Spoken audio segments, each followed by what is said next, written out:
শুভ সকাল। Hello friends, তোমরা সব কেমন আছো? আশা করছি তোমরা সবাই খুব ভালো আছো, সুস্থ আছো। ফ্রেন্ডস, আমিও ভালো আছি, সুস্থ আছি।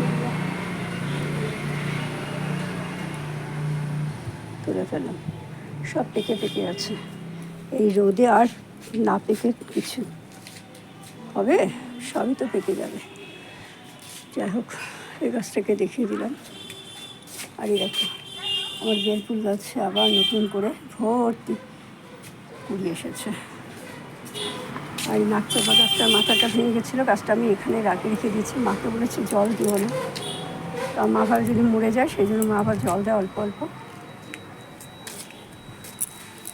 আর এই গাছগুলোকে, বেলফুল গাছের ডালগুলোকে সমস্ত ভেঙে ভেঙে সব এখানেই লাগিয়ে দিচ্ছি। আমি এইরকমভাবেই করি, এতেই হয়ে যায়।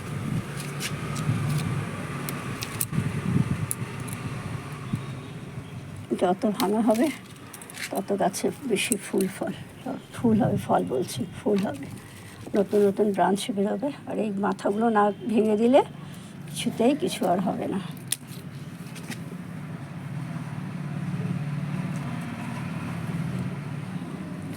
আমার যেমন বেলফুল গাছে বেলফুল হওয়ার পরেই আমি সমস্ত শাখাটাকেই পুরো ভেঙে দিই। এরকম ভেঙে দিলে কী হয়, আস্তে নতুন নতুন ব্রাঞ্চ বেরোয়, আর তাতে ফুলটা ভালো হয়।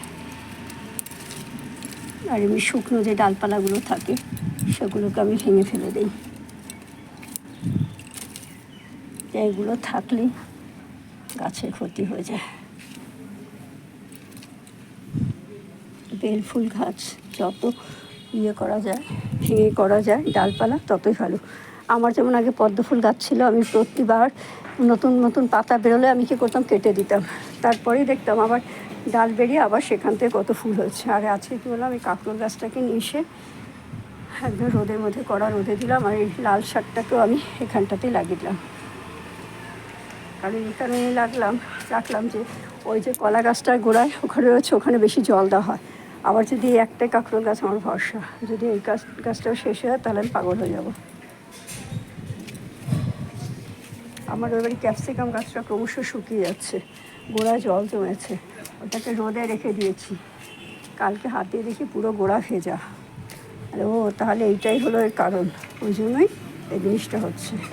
এখানে ছিল, এখান থেকে তুলে নিয়ে গেলাম, নিয়ে গিয়ে লঙ্কা গাছগুলো যেরকম আছে থাক, লঙ্কা গাছ ক্যাপসিকাম গাছগুলো থাক, একটু আমি এই গাছটাকে তুলে দিলাম। পেঁপে গাছটাও তুলে দেবো। পেঁপে গাছটা তুলে লাগাবো কোথাও? আমার এখানে শিম গাছটা কত ভালো হয়েছে, কিন্তু আমার ওই বাড়িতে শিম গাছটা পুরো শুকিয়ে যাচ্ছে। একবার ভাবছি তুলে ফেলবো, আবার যদি শিম হয় কদিন বাদেই তো আবার না হয় গাছটা উঠে যাবে, তখন আবার কী করবো, আবারও তো শুকিয়ে যাবে। তো ঢ্যাঁড়স গাছগুলো সেরকম ভালো হচ্ছে না।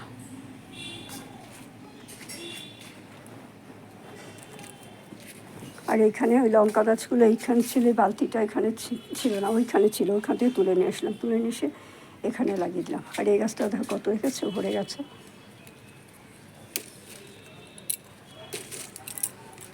যখনই ফুল হয়ে যায় তখনই আমি ডালগুলো ভেঙে ভেঙে লাগিয়ে দিই।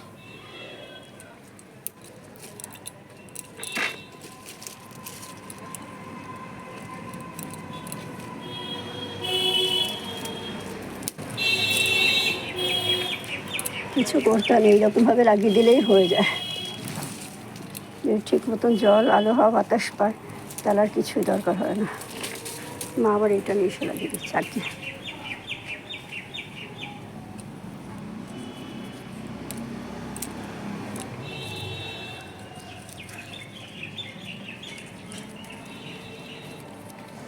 এখনই 12টা বাজে গো,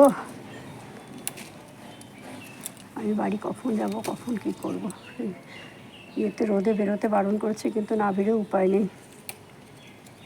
কালকে আমি স্বপ্ন দেখছি, পাশের বাড়ি ভদ্রমহিলা মারা গেছেন, 3-4 মাস হলো। কালকে রাত 2টো তখন ভদ্রমহিলা আমাকে ডাকছেন, ডেকে বলছে এদিকে আয়, এদিকে আয়। আমি সঙ্গে সঙ্গে ভয় পাইনি, কারণ আমার হনুমানজি আছে, আমার বাগেশ্বর বাবা আমার ঘরে আছেন। বাগেশ্বর বাবা নিজেই আমার ঘরে এসছেন। আমি কবে থেকে বাগেশ্বর বাবার ফটো আমার বরকে বলছে আনতে। আমার বর বলছে আমি তোমাকে করে দিচ্ছি, প্রিন্ট আউট বের করে দিচ্ছি, তুমি সেখান থেকে বের করলাম। সে না, আমার ওই ফটো হলে চলবে না, আমার বাগেশ্বর বাবার ফটো চাই, অরিজিনাল ফটো চাই।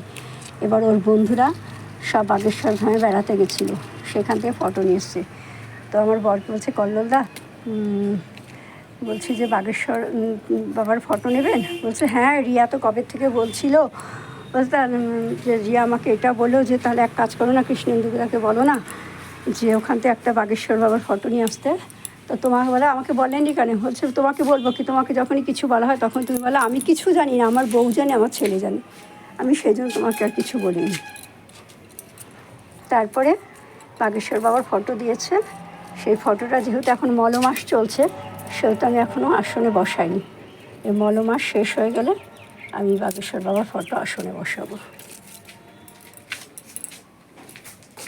আর ওই দেখো, এই যে এই পাশে যে জবা গাছটা আছে না, এই জবা গাছের ডালটা কেটে এখানে লাগিয়েছিলাম। দেখো আজকে একটা ফুল ফুটেছে, কিন্তু আমার মা সেটা তোলেনি, খেয়াল করেনি হয়তো। মা বলছে রোদে আর উপরে যেতে পারছি না। আমি অবশ্য বারণ করেছি, মা রোদে একদম উপরেও আসবে না।